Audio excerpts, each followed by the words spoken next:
Shikues të nderuar të Alpo Televizioni, u përshëndes, ju ftoj të ndiqni edicionin informativ të lajmeve. Në Dropull është çelur edicioni i 5 i Festivalit të Filmit. Në këtë aktivitet, i cili organizohet në fshatin Vrisera, marrin pjesë prodhime kinematografike nga Shqipëria, Greqia, Kipro, Kosova e të tjerë. Çelësi i parë në edicioni i 5 i Dropull International Short Film Festival. Në Dropull është çelur edicioni i 5 i Festivalit të Filmit.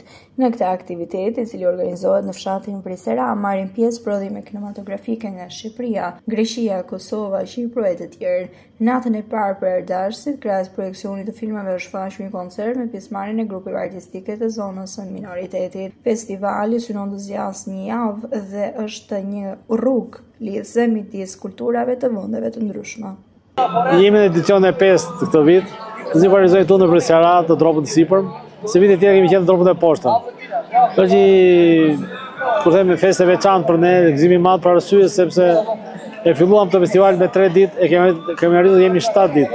E fillojmë sot datën 9 dhe përfundojmë datën 15. Përveç transmetimit të filmave që kemi nga Shqipëria, nga Kosova, nga Greqia, nga Maqedonia e Veriut, kemi edhe nga studentët. Është për parë kemi bërë konkursin studentor. Me filmat janë studentë nga Shqipëria, nga Kosova, edhe nga Greqia. Por e veçanta e këtij festivali është sepse ne bëjmë workshopet të cilat janë kushtuar fëmijëve e nxënësve të shkollës mesme. Workshope për mësuar nxënësit se si bëhet një film, si bëhet një film i animuar, si bëhet një teatr i hijeve, edhe art craft. Janë 4 workshope që zhvillohen të gjitha paradite, çdo ditë. Deri ditën e shtunë. Sa ditë kemi ndarjen e çmimeve. Dalim në këtë moment me zhvillimet kryesore nga vendi.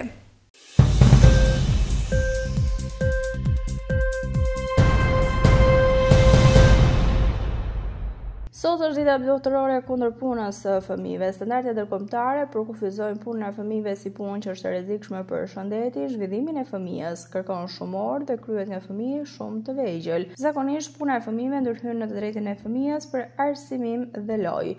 Që nga viti 2000, bota ka bërë përparim të qëndrueshëm në reduktimin e punës së fëmijëve.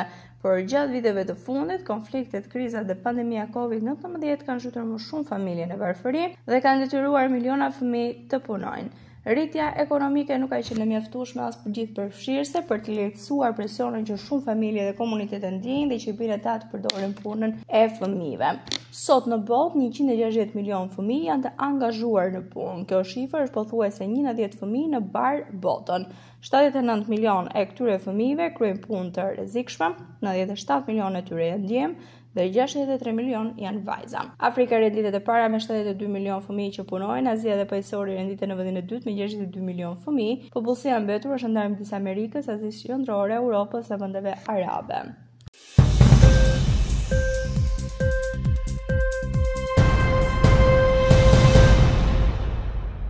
Vendi ynë po plaket me ritme shumë të shpejta, ndërsa po përmirësohen statistikat diku në Tiranë, në qytete të tjera, mosha më mesatare është mbi 50 vjeç.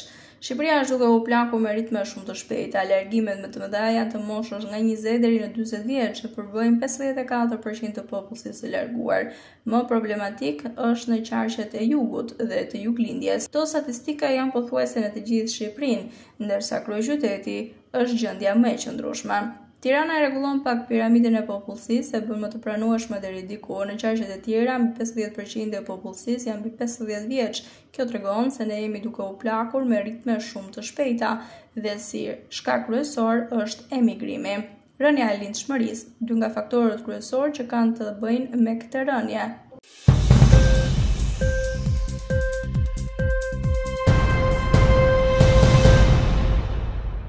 Turizmi në Shqipëri ka vijuar të jetë një burim i rëndësishëm i të ardhurave dhe përgjatë 3 muajve të parë të vitit 2025, duke shënuar një tjetër rekord në krahasim me të njëjtën periudhë të viteve të mëparshme. Sipas të dhënave zyrtare, në 3 muajin e parë të këtij viti, turistët e huaj kanë shpenzuar 874.036 milion euro në Shqipëri, një rritje me afro 11% krahasuar me të njëjtën periudhë të vitit 2024 dhe 40% më shumë se në të njëjtin 3 mujor të vitit 2023. Në raport me vitin 2019, përpara pandemisë, shpenzimet janë më shumë se dyfishuar, çka tregon qartë një ngritje të qëndrueshme të pozicionit të Shqipërisë në hartën turistike. Në të njëjtën kohë, edhe shpenzimet e shqiptarëve jashtë vendit ka shënuar një rritje të ndjeshme duke reflektuar trendin e rritjes së udhëtimeve jashtë për qëllime turistike. Megjithatë, bilanci neto i turizmit mbetet pozitiv për ekonominë shqiptare, ku diferenca midis shpenzimeve të turistëve të huaj në vend dhe atyre të shqiptarëve jashtë ka arritur në 295,32 milionë euro, niveli më i lartë ndonjëherë për një 3 mujor të parë. Shqipëria konfirmohet si një vend që fiton më shumë nga turizmi se sa që shpenson për të, të paktën në bilancin ekonomik.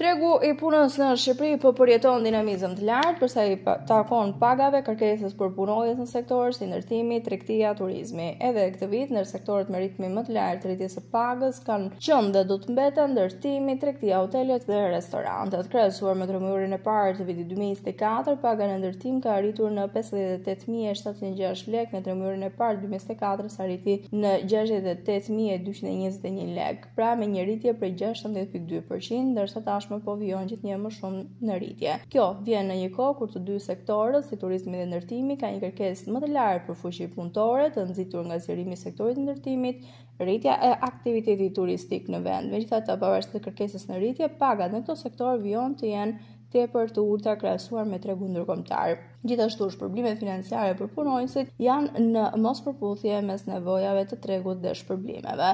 Të dhënat e fundit të Instat për 3 mujorin e parë të vitit 2025 tregojnë se paga mesatare mujore bruto në Shqipëri ka arritur në 82.210 lekë.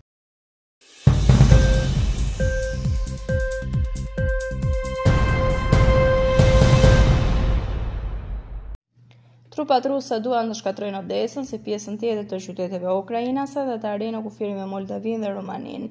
Kjo u deklarua nga presidenti i Ukrainës Volodymyr Zelensky përgjatë samitit Ukrainë-Europë Juglëndore. Jemi këtu sot në qytetin e bukur të Odesës. Ky qytet i bukur është shënjestra për Rusinë. Rusia dëshiron ta shkatrojë atë siç ka bërë me qytetet dhe fshatrat të panumërta në teritoret tashmë të pushtuara. Planet ushtarake ruse tregojnë për këtë rajon. Presidenti i Ukrainës Volodymyr Zelensky deklaroi se vendet e forta duhet të bashkohen rreth Ukrainës dhe të japin Putinit një ultimatum: ose Rusia ndalon luftën ose Ukraina merr të gjitha armët në mbështetjen e mundshme.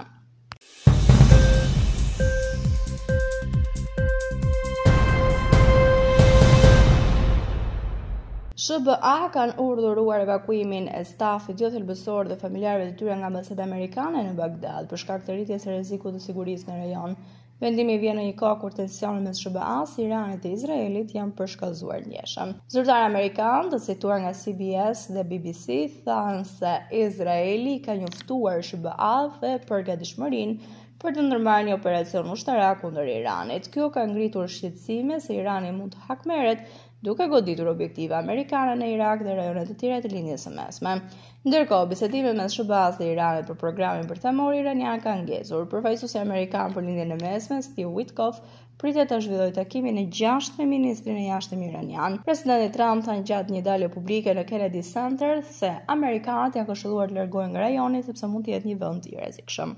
Ishte gjithçka e përgatitur për këtë edicion informativ lajmesh. Unë ju falenderoj për vëmendjen tuaj. Bashkë mirupafshim.